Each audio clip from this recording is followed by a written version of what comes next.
Welcome to Richard Suntmeyer's 4 in 4. 4 blips on my radar screen presented in 4 minutes or less. My first blip tracks the ability of Fannie and Freddie to raise money during conservatorship.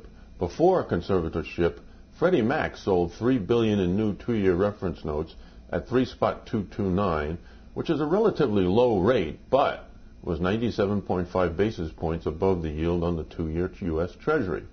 Yesterday, Fannie Mae sold a record $7 billion 2-year notes at 2.90%, which was 70 basis points above the yield on the 2-year U.S. Treasury. Spreads in the 2-year maturity have thus narrowed by nearly 30 basis points.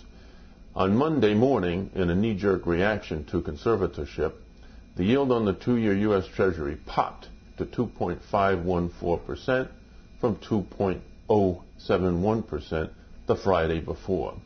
The yield has since declined to 2.139, which also helped Fannie Mae raise money at a much lower yield yesterday.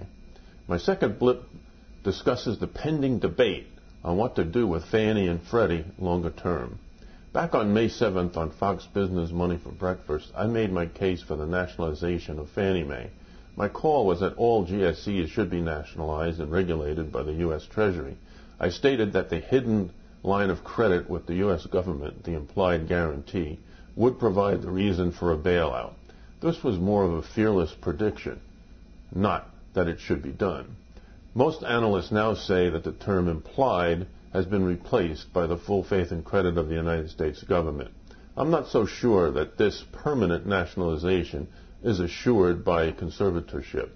When hearings on conservatorship occur in Congress, it will be explained as temporary, with the takeover ending at the end of 2009.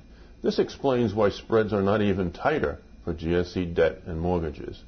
Congress may want to make Fannie and Freddie much smaller and shred the government backing. On the flip side, I read this morning where the president is now considering how to fold $5.2 trillion in Fannie and Freddie debt and mortgage securities into the federal budget. The full faith and credit of the U.S. requires an act of Congress and a huge increase in the debt ceiling. My third book explains points I made in a Fox Business interview this past Monday. I disagreed with conservatorship to protect investors, as this is moral hazard. Investors should have known that Fannie and Freddie debt and mortgage-backed securities were not U.S. guaranteed. I favor nationalization that creates a new source of mortgage money via debt issued by the Federal Finance Bank, a U.S. Treasury facility.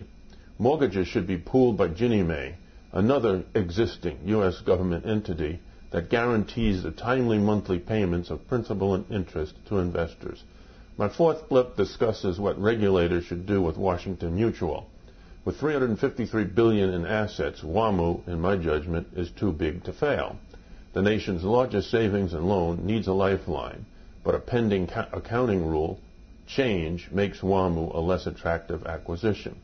The FDIC, U.S. Treasury, and the Federal Reserve, the primary regulators for the banking industry, have been bending the laws for more than a year now and should do so again to save WaMu. In my special report, The Great Credit Crunch, I call for a merger between Wells Fargo and WaMu. This makes sense geographically. A shotgun wedding between the two would create a bank with $911 billion in assets. This can be done with some creative thinking and with the funding from the Federal Finance Bank.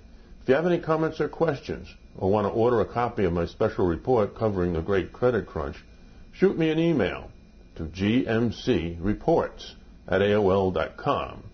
That's today's 4 in 4, and say a prayer for the victims of 9/11.